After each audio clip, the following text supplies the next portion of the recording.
are seeing here and what's going on all around the world now is a battle between mindsets. A mindset on the one hand of people who have lived in place for thousands of years and understand what it means to have respect for the land that gives them their lives. There's a battle between that, the indigenous perspective, and the dominant societies now, the dominant worldview that sees this not as sacred territory but as opportunity. Seems to me most of the people around Mr. Suzuki, who, by the way, crawled all the way to BC, he would never fly in a plane, they seem to be very white to me. And this talk of sacred ground, if we applied that to, I don't know, a Christian place, I wonder how the left would react to that. The Kinder Morgan pipeline protesters, Burnaby, BC, I don't think they're going to achieve anything. Many have been arrested already for disobeying a court order, crossing police lines. What are they fighting for? The environment? Protecting the land in Burnaby? To many, including our next guest, there's more anarchy and anti-capitalism in these displays than anything else, which is exactly the reason the demonstrations won't get them anywhere. Joining us now from Vancouver is Brent Stafford, who wrote a piece over the weekend, or was it the end of the week? He'll tell us that I know has caused a lot of reaction. I thought it was terrific. Welcome to you, sir. Thanks, Michael. When did the piece appear? Well, basically, it's our dual column that we do in 24 Hours Vancouver here, which comes out every Monday, but released online on Sunday. And we argued this week about whether or not if the protesters up there in Burnaby that are protesting Kinder Morgan are going to make a difference. And I've argued most certainly not. Why not?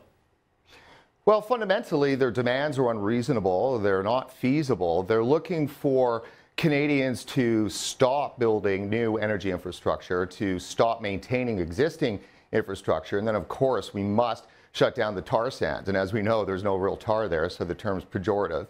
They basically are hell-bent on upending our entire economic system. And they're using fossil fuels as the way to kind of do that. Now, we heard Suzuki there, who always finds some sort of demonstration to attend. And he was implying that this was about the Aboriginal people. Most of the people I have seen arrested and people who are being angry and aggressive are not Aboriginal. They're very white and very middle class.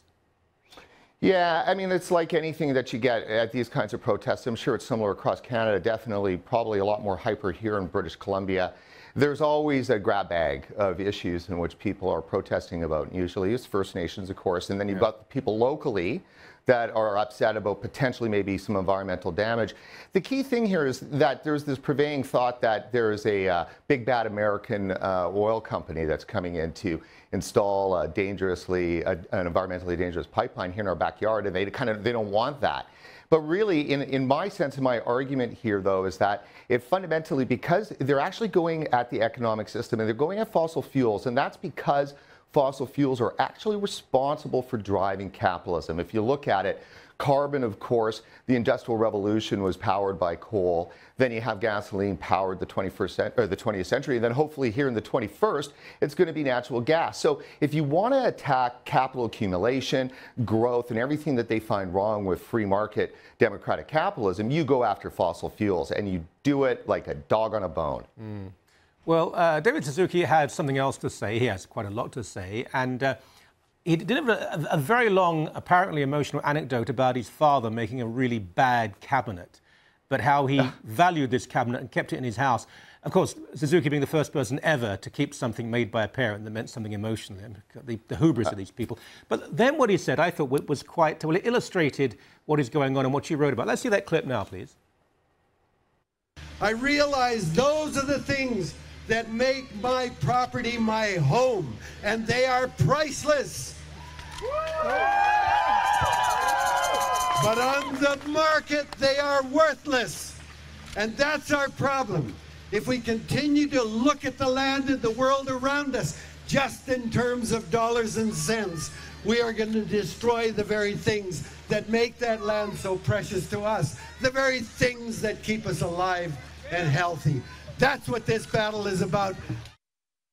What utter gibberish. Now, I assume even if you have more than one home, as some people might, I think, it matters even more. By the way, I have to say, his father, of course, took away a unionised job by making that cabinet. It could have been made by a skilled worker who was part of a union, so how dare he? Well, true, of course. Actually, good cabinet makers generally are unionized. I turned David Suzuki out a long time ago in the 90s.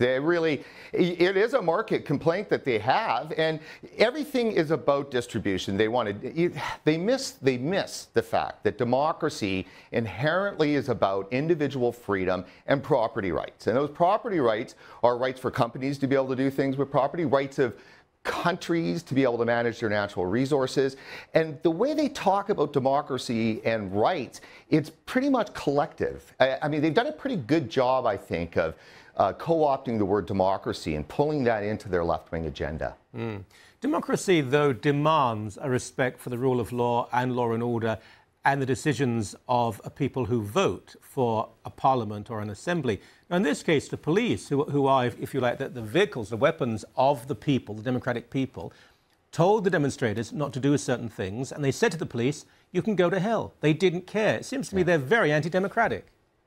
Yes. Well, they pick and choose what laws they want to follow, and that's why it doesn't make any sense at all. Here's the catch-22 that you have. They complain that there's total injustice and that the government is corrupt and the police are corrupt and the courts are corrupt. And then, of course, if you follow through a proper court process and go through a full regulatory hearing process and everything operates the way it should be, well, you're stuck because they won't accept any of the rulings. So where is it? You know, they fight for justice, but yet only their justice. And it really is a problem. Now, I admire people who feel a cause is dear to their heart. We went to interview just recently some people who were protesting chickens being moved to a slaughterhouse. And I didn't agree with them, but I could see there was a genuine decency and passion about them. But these demonstrators, they have so much time on their hands. Some of them, you see at every single demonstration. They're not going to be hurt. They're handled very kindly by the police. They're taken away, they're released. They become celebrities in their little communities. When you've seen, as I'm sure you have, genuine fear in demonstrations in other countries, people who demonstrate and they think they could just disappear afterwards, I don't get angry, but I just find it rather pathetic. I think their cause is absurd. We practice a catch-and-release protester policy here in British Columbia. Oh, got it. Well, please write more. I know the reaction was both positive and very critical, but it's the critical ones that define you as a decent writer. Appreciate the time. Thank you very much. Thank you, Marco. Thank you.